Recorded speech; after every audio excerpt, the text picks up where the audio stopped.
Bonne nouvelle pour les forces armées maliennes, FAMA.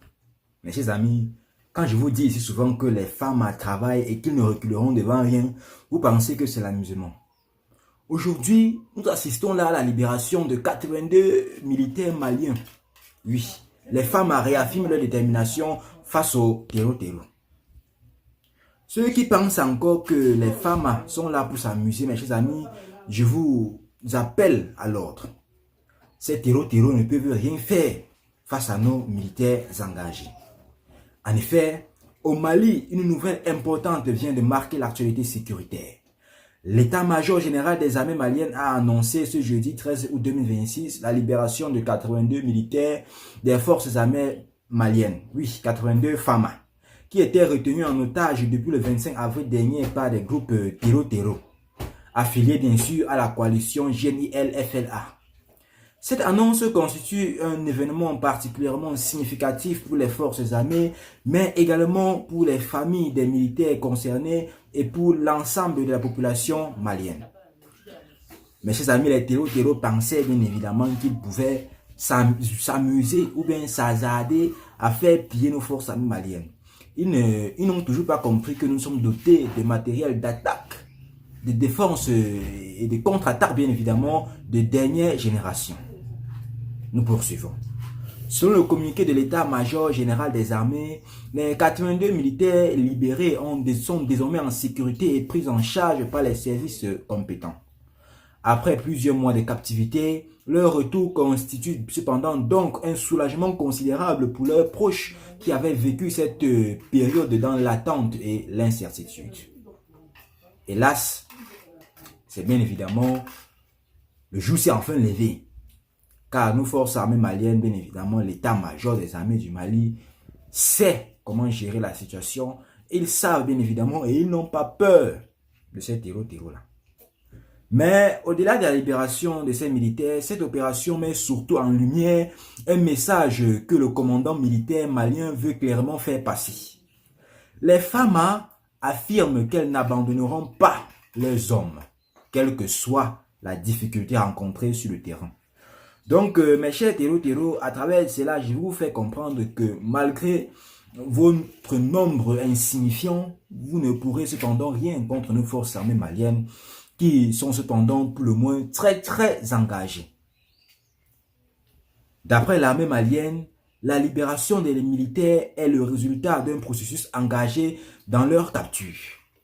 L'opération aurait nécessité une planification rigoureuse, ainsi qu'une mobilisation coordonnée des capacités nécessaires à ce type d'intervention.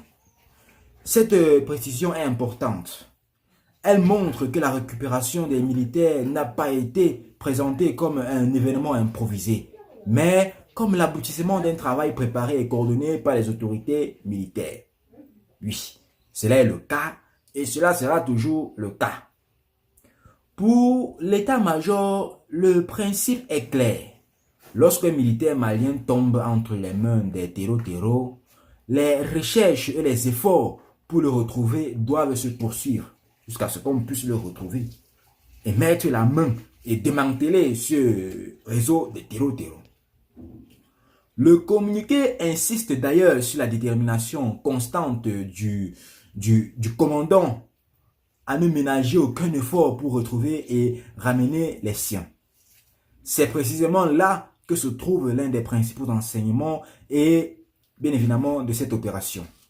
Pour les forces armées maliennes, combattre les terreaux ne signifie pas uniquement mener des opérations sur le terrain. Cela signifie également protéger les populations, défendre le territoire national et, lorsque des militaires sont capturés, tout mettre en œuvre pour permettre leur retour. Donc, les 82 militaires libérés deviennent ainsi le symbole d'une promesse faite pour l'institution militaire et ses hommes. Bien évidemment, personne ne doit être abandonné. Personne ne sera abandonné. Mes chers FAMA, en tant que VDP, courage à vous. Ne lâchez rien. Allons jusqu'au bout. Car personne ne doit être abandonné. Personne ne sera abandonné. La patrie ou la mort, nous vaincrons. L'état-major a également rendu hommage aux militaires qui viennent de retourner ou du moins de retrouver leur liberté. Il a salué leur courage, leur résilience et leur dignité durant leur captivité. Ces mots témoignent bien évidemment de la reconnaissance de l'armée envers les hommes qui ont traversé une période particulièrement difficile.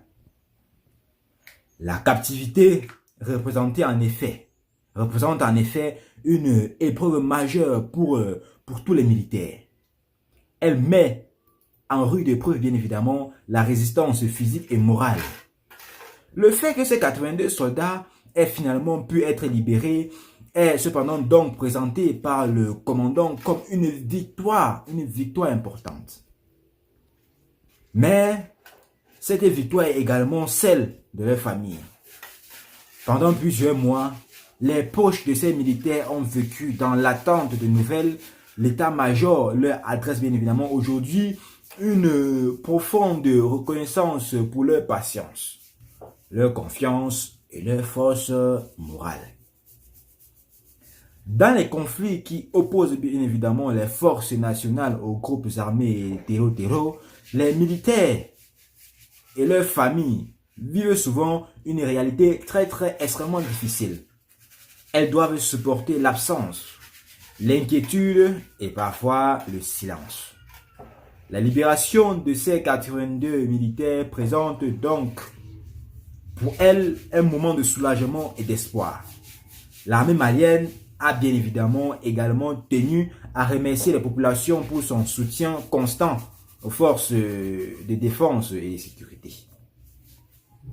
Le message montre bien évidemment que le commandant considère bien évidemment le soutien populaire comme un élément important dans la lutte contre les groupes terro-terro. L'état-major appelle d'ailleurs la population à demeurer vigilante et mobilisée, bien évidemment, à se mobiliser aux côtés des forces engagées dans la lutte contre les terro-terro. Il s'agit bien évidemment d'un appel à la vigilance dans un contexte où les groupes terro-terro cherchent bien évidemment à maintenir leur présence et leur captivité de nuisance dans plusieurs zones du Sahel. Le message des autorités militaires est donc particulièrement ferme. La lutte continue. Mes chers amis, la libération des 82 militaires ne signifie pas la fin des opérations sécuritaires. Au contraire, l'état général des armées réaffirme sa volonté de poursuivre sans relâche sa mission de défense du territoire national. Cette mission repose sur plusieurs objectifs. Protéger les populations, défendre l'intégrité territoriale du Mali et bien évidemment préserver l'unité de la nation. C'est également dans ce cadre qu'il faut comprendre la détermination affirmée par les forces armées maliennes face au groupe terro-terro.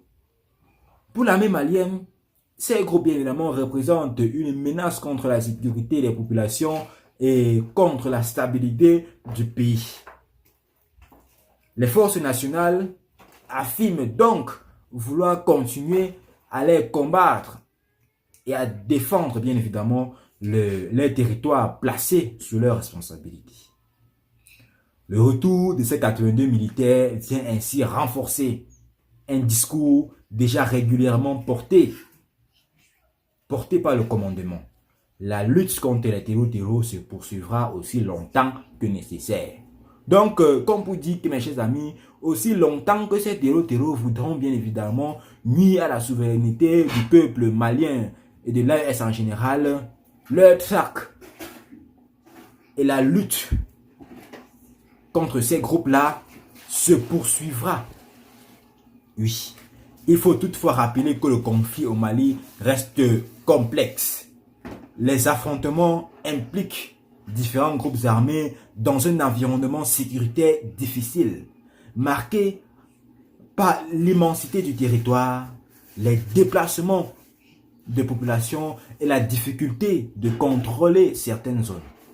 Dans ce contexte, chaque opération militaire représente un défi important.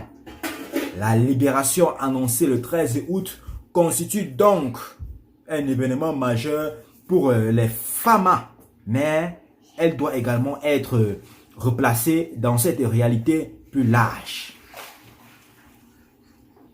Donc, mes chers amis, je tiens aussi à rappeler que ces terreaux ne se sont pas laissés faire. Ils n'ont pas décidé de libérer ces 82 militaires pour rien. Ils ont libéré ces 82 militaires parce que nos forces engagées les ont frappés là où ça faisait le plus mal. Et aussi, ces terreaux-là viennent se plaindre. Ils viennent se plaindre que nos forces armées maliennes utilisent des armes très très lourdes contre eux. Des mitraillettes, des drones anti-aériens et tout ce qui va avec. Mais je tiens à rappeler, à quel moment est-ce que c'est le moustique qui va choisir le moustiquaire que son hôte va utiliser? Mes chers amis, ces femmes ne savent pas quoi, ne savent pas où est-ce qu'ils sont en train de jouer. Donc, mes chers amis, cette réaction des femmes fera l'objet de notre prochaine vidéo. Donc, restez toujours abonnés et connectés pour toujours être au top de l'actualité. La patrie ou la mort, nous vaincrons.